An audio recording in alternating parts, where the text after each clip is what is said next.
तुम्हारा अन्नदाता, पग पग पर है संग तुम्हारे अन्नदाता। लहू किसानों का बन के पसीना सींचता है धरती का सीना। मेहनत का तेरी हक दिलवाने, नई तकनीक नई खोज बताने। पशुधन को गुणवान बनाना, पौध सुरक्षा को सिखलाना, खेती के सब गुर समझाने, भारत का सरताज बनाने। आठों पहर है संग तुम्हारे अन्नदाता, अन्नदाता।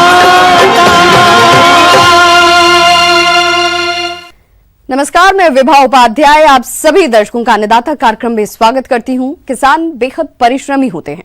वे खेतों में जी तोड़ मेहनत करते हैं, जो अनाज, फल और सब्जियां उगाते हैं। हमारे देश की अर्थव्यवस्था का लगभग समूचा भार इन्हीं के कंधों पर है। ऐसे ही भारतीय किसानों को खेती बाड़ी से जुड़ी हुई बहुत सी नई, रोचक और लाभकारी जानकारियां देने के लिए हर रोज सुबह हम आपके साथ होते हैं। तो चलिए कार्यक्रम शुरू करने से पहले देखते हैं क्या है अन्नदाता के आज के कार्यक्रम में। जैविक खेती में वरदान है ट्राइकोडर्मा। पशुओं को अंता और बाह्य परजीवियों से बचाने के उपाय।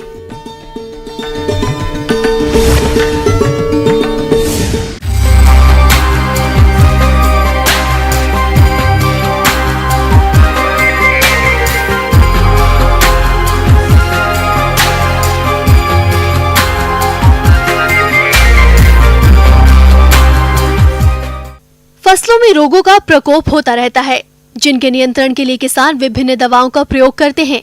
लेकिन रोगों के नियंत्रण में ट्राइकोडर्मा किसान के लिए वरदान साबित हो रहा है। आज हम आपको गांव इटावा भोपची, जिला जयपुर के किसान जगदीश प्रसाद यादव से मिलवा रहे हैं, जो फसलों में ट्राइकोडर्मा का उपयोग कर रहे हैं। तो आइए जानते हैं इनके अनुभवों को।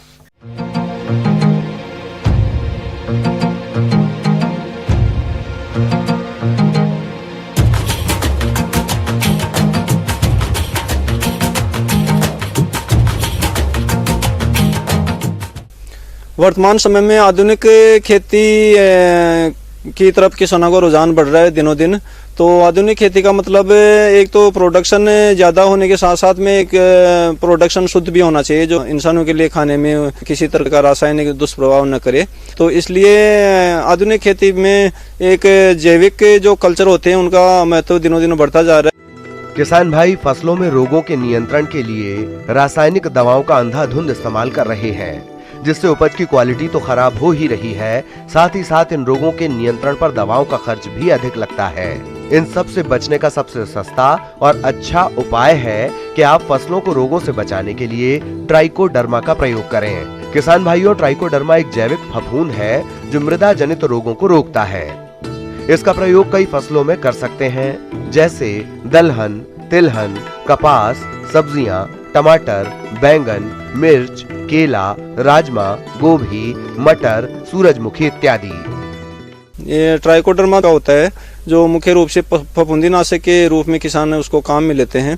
को बाजार में खरीदने के बाद में हम घर लाके उसका डेवलपमेंट करते हैं, उसका कल्चर का, और डेवलपमेंट करने के बाद में उसको हम खेती के उपयोग में लेते हैं। इसका उपयोग करने का दो तरह का तरीका होता है हमारा। एक होता है बेसल डोज में काम में लेना, जो बेड बनाते वक्त उसको काम में लेते हैं, और दूसरा तरीका होता है ड्रिप के थ्रू उसमें फसल में अप्लाई करने का। तो इसको हम घर लाने के बाद में दो तरह से उसको डेवलप करते हैं। एक होता है पानी में सीधा उसको डेवलप करना, और दूसरा होता है वर्मी कंपोस्ट या गले सड़े खाद में उसको डेवलप करना। पानी में ड्रम में डेवलप करने के लिए हम उसमें एक पहले 200 लीटर का पानी का ड्रम लेते हैं, उसमें करीब 180 लीटर पानी डालते हैं। शुद्ध पानी हो, किसी तरह का पौंड का पानी काम में नहीं लेते हैं, शुद्ध पानी उसको काम में लेते हैं। और उसमें 2 किलो गुड़ एक अलग से एक उसमें ओटा कर और उसको ठंडा करके छान कर फिर उसमें 2 किलो गुड़ को उसमें ड्रम में डाल दिया जाता है। उसके बाद में जो कल्चर होता है बाजार से लाया हुआ कल्चर या यूनिवर्सिटी से लाया हुआ कल्चर या एग्रीकल्चर विश्वविद्यालय वगैरह से लाते हैं, तो उनको लाके उसमें ड्रम में छोड़ देते हैं। उसके साथ ही उसमें करीब आधा किलो हम बेसन मिलाते हैं। किसी भी तरह का दाल का बेसन हो तो बेसन मिलाने के बाद में उसको हम डंडे से हिलाते रहते हैं। तो करीब 6 से 7 दिन तक इसको सुबह शाम दोनों टाइम उसको डंडे से हिलाते रहते हैं और धीरे धीरे वो झाग देना शुरू कर देता है। झाग देने के बाद में जब झाग शांत हो जाते हैं करीब 6 से 7 दिन के बाद में, तो उसको हम ड्रिप के थ्रू अप्लाई करने के लिए उसको छान कर कभी भी उसको अप्लाई कर सकते हैं। तो उसको बनाने के 15 से 20 दिन के अंदर अंदर हम उसको काम में ले लेते हैं। ट्राइकोडर्मा का खेतों एवं फसलों में इस्तेमाल करके कई रोगों जैसे जड़ गलन, तना गलन, बीज सड़न, आद्र गलन, उकठा इत्यादि की रोकथाम बहुत कम पैसे में आसानी से की जा सकती है। किसान भाइयों, यदि आपकी फसलों में जड़ गलन रोग आ रहा है तो आप इसके नियंत्रण के लिए ट्राइकोडर्मा 10 ग्राम प्रति लीटर पानी में मिलाकर ड्रेंचिंग करें, तो इससे आपकी फसल रोग से बच जाएगी और पैदावार अधिक मिलेगी। एक दूसरा तरीका होता है वर्मी कंपोस्ट या सड़े गड़े सड़े उसमें गोबर में उसको डेवलप करने का। तो उसके लिए हम एक क्विंटल पहले सड़ी गली गोबर का खाद लेते हैं या फिर उसकी जगह वर्मी कंपोस्ट लेते हैं 1 क्विंटल, और उसमें 2 किलो हम ट्राइकोडर्मा का जो कल्चर होता है लाया हुआ वो उसमें डालते हैं। उसको अच्छी तरह से मिक्स कर लेते हैं। मिक्स करने के बाद में उसमें अच्छी तरह से नमी करते हैं। करीब 50 से 60% नमी करने के बाद में उसको छाया में रखते हैं। छाया में रखकर उसको अच्छी तरह से टाट से हम ढक देते हैं और उसमें नमी बनाए रखते हैं हमेशा करीब 10 दिन तक। और 10 दिन करीब 8 से 10 दिन बाद में उसमें दोबारा से फिर पलटी निकालते हैं एक बार, फिर उसमें नमी करते हैं और फिर 8 से 10 दिन तक उसको फिर रख देते हैं। तो करीब 20 दिन के बाद में अच्छी तरह से कल्चर उसमें डेवलप हो जाता है और उसको हम बेड बनाते वक्त उसमें अप्लाई करते हैं। तो इसमें सबसे बढ़िया इसका फ़ायदा ये हो जाता है कि किसी भी तरह का अगर फंगस होता है हमारी ज़मीन में तो वो उसमें कंट्रोल हो जाता है ट्राइकोडर्मा से। किसान भाइयों, अभी तक आपने खेती से जुड़ी हुई बहुत सारी उपयोगी जानकारियां देखी।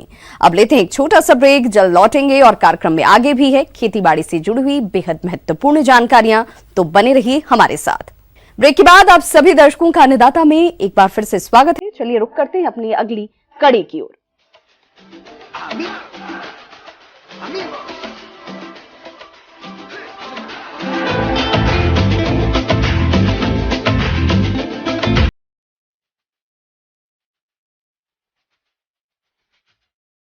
प्रदेश के बहुत से किसान भाई पशुओं का पालन करके अच्छा लाभ प्राप्त कर रहे हैं, लेकिन इन पशुओं में कभी कभी परजीवियों की समस्या आ जाती है, जिससे उनका शरीर विकास बाधित होता है।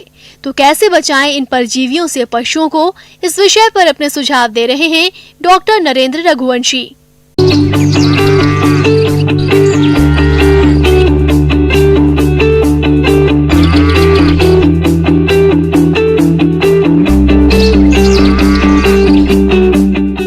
किसान भाई, जहाँ तक बात है कि परजीवी की, तो परजीवी हमारे पशुओं के लिए दूध उत्पादन और साथ में उनके स्वास्थ्य के लिए ही बहुत ही नुकसानदेह साबित हो रहा है।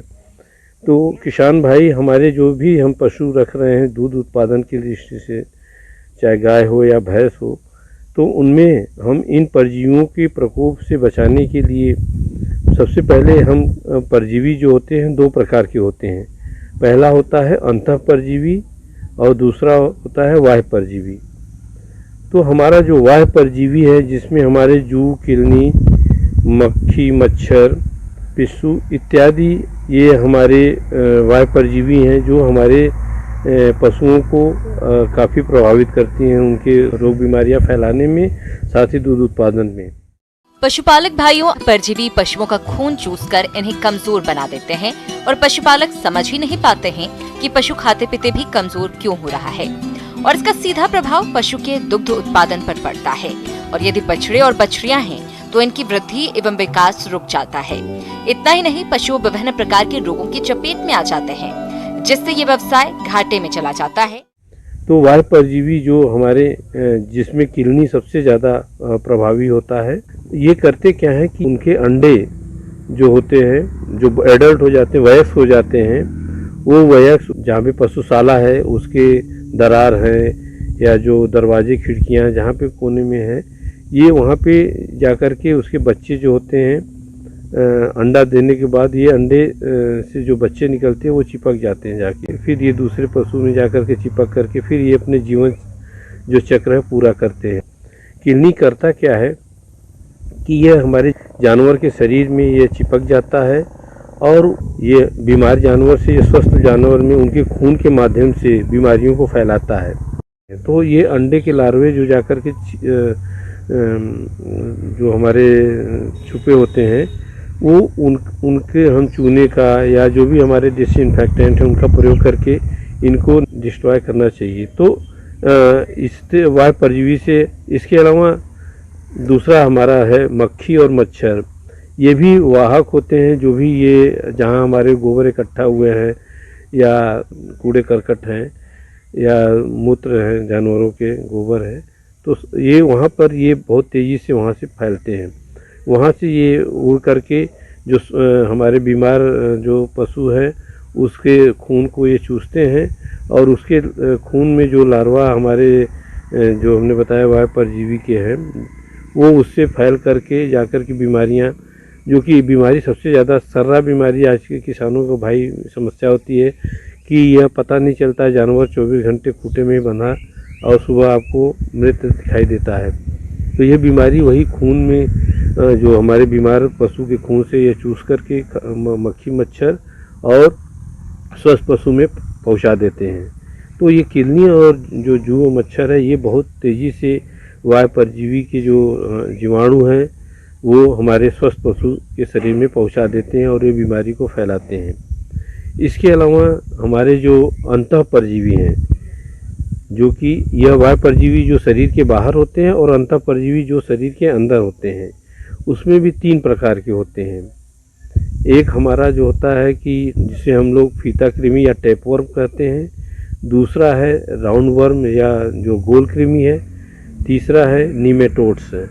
ये 3 प्रकार से अंतः परजीवी जो पशुओं के शरीर में जो ये पहुंच करके उसके यकृति जो लीवर होता है उसको डैमेज कर देते हैं या और भी अंगों पे ये पहुंच करके चिपक करके बहुत तेज़ी से ज़रूर, और इसका यहाँ तक प्रभाव पड़ता है कि जानवरों के जो प्रजनन क्षमता में भी ये दूध उत्पादन के साथ साथ प्रजनन भी प्रभावित करता है।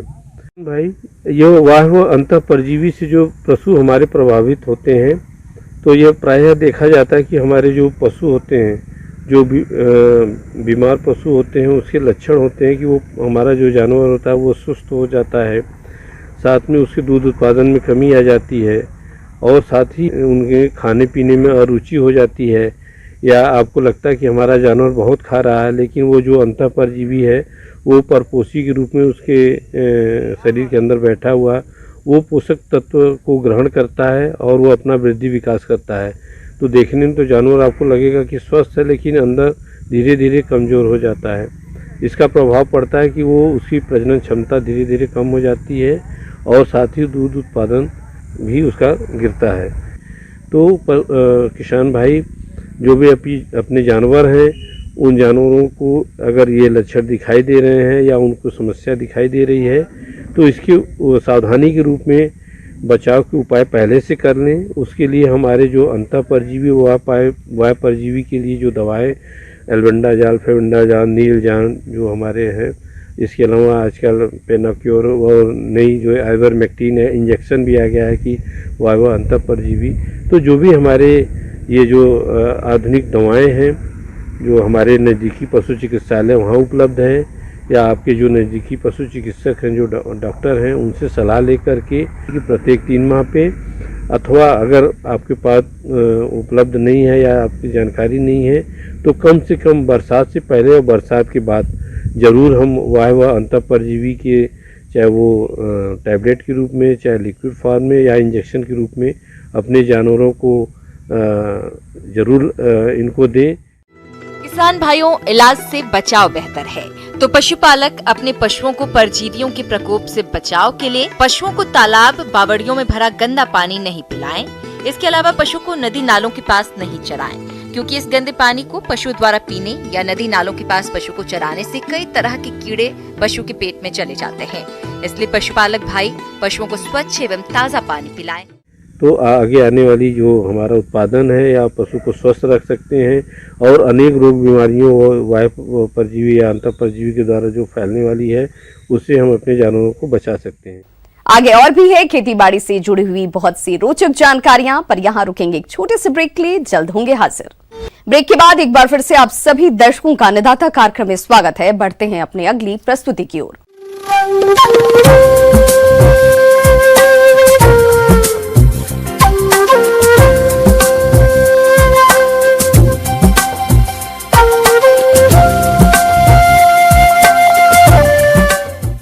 मौसम के अनुसार प्रबंधनों पर टिकी है आपकी खेती बाड़ी, और इसीलिए मौसम पूर्वानुमान और उस पर आधारित साप्ताहिक कृषि सलाह इस प्रकार है।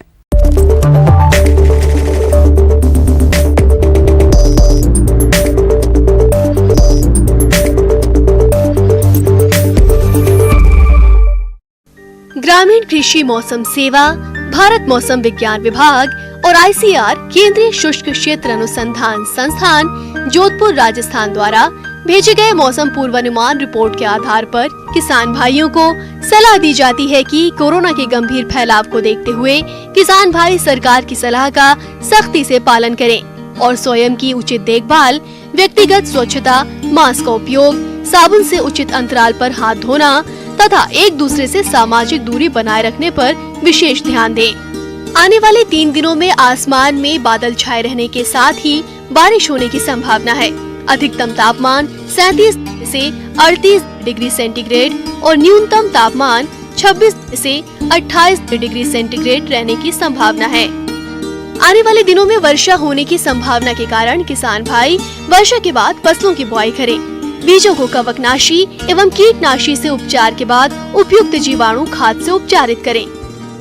बाजरा की HHB 67 improved, RHB 121, RHB 177, MPHH 17, MPHH 21, CZP 9802 किस्मों की बुआई करें। मूंग की IPM 23, K 851, GM 6, GAM 5, MH 421, MH 215 व GM 4 किस्मों की बुआई करें।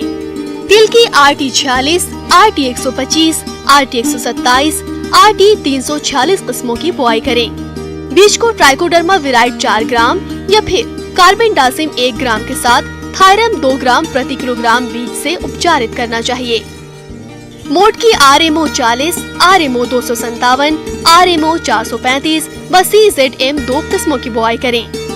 ग्वार की RGC 1033, HG 220, RGC 1038, RGC 1031 उन्नत किस्मों की बुआई करें। बारिश की संभावना को ध्यान में रखते हुए पशुओं को सीधी बारिश से बचाएं और पशुओं को पेड़ के नीचे न बांधें। बाजरा की बुआई के लिए 4 से 5 किलो, मूंग के लिए 15 से 20 किलो, वहीं ग्वार के लिए 15 से 20 किलो, मोट के लिए 10 से 15 किलो बीज प्रति हेक्टेयर के लिए पर्याप्त हैं।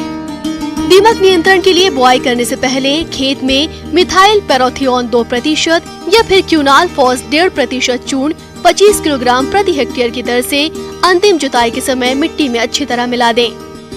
बीज की बुआई पंक्तियों में करें तथा फास्फोरस उर्वरक की पूरी मात्रा बुआई के समय 7 से 8 सेंटीमीटर गहराई में दें, जिससे उर्वरक बीज से 2 से 3 सेंटीमीटर नीचे रहे।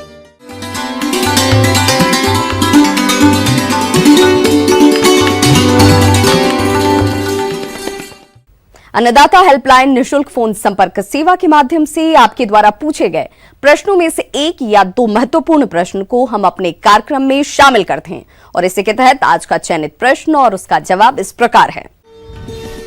अन्नदाता निशुल्क फोन संपर्क सेवा के माध्यम से पूछे गए प्रश्नों में से आज हमने जिस प्रश्न को कार्यक्रम में शामिल किया है उसे पूछा है ग्राम कोलारस, जिला श्री गंगानगर के कृषक ब्रजेश कुमार ने।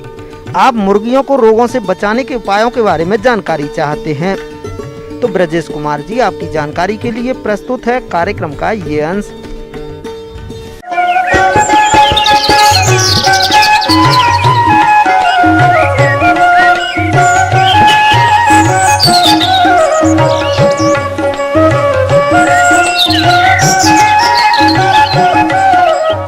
किसान भाई मुर्गी पालन का कार्य करते हैं और ऐसे किसान भाई जो मुर्गियों को पालते हैं तो उनको बहुत सारे रोगों की संभावनाएं रहती है मुर्गियों में।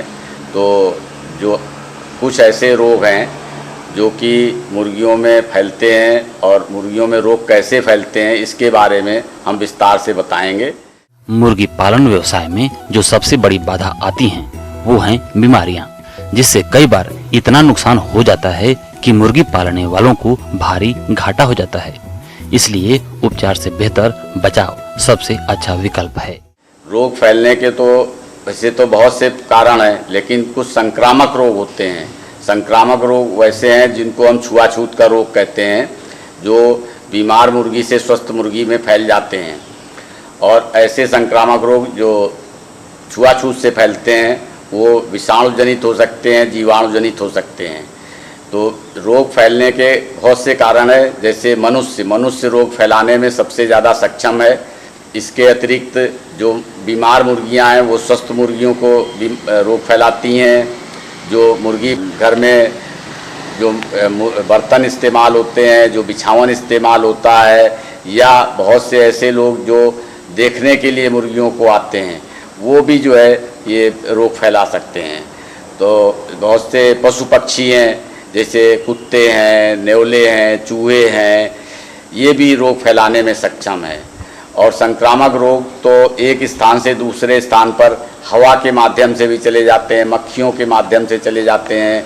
कई बार जो है खटमल है, पिस्सू है, ये भी रोग फैलाते हैं। मुर्गी पालक भाइयों, जैसा कि आप जानते हैं कि किसी भी बीमारी में उपचार से अच्छा बचाव ही होता है। इसलिए आप अपनी मुर्गियों को उनमें होने वाली घातक बीमारियों से बचाने के लिए कौन कौन से उपायों को अपनाएं, आइए जानते हैं। तो किसान भाई इस चीज़ को ध्यान रखें कि जो रोग ना फैलने पाए, इसके लिए कुछ चीज़ें करें। जैसे जो कुक्कुटशाला है या जो मुर्गियों का घर है, उसका निर्माण इस तरीके से कराएं कि उसका फर्श पक्का हो, फर्श में कोई छेद ना हो, और जो उसकी दीवारें हैं वो प्लास्टर वाली हो, उनमें भी छेद ना हो, क्योंकि जितनी छेददार दीवारें होंगी या फर्श छेद वाला होगा, उसी में जीवाणु पनपते हैं और उससे वो रोग फैलाते हैं। उसी तरीके से जो पानी की व्यवस्था है वो उचित होनी चाहिए, पानी के बर्तनों की संख्या उचित होनी चाहिए।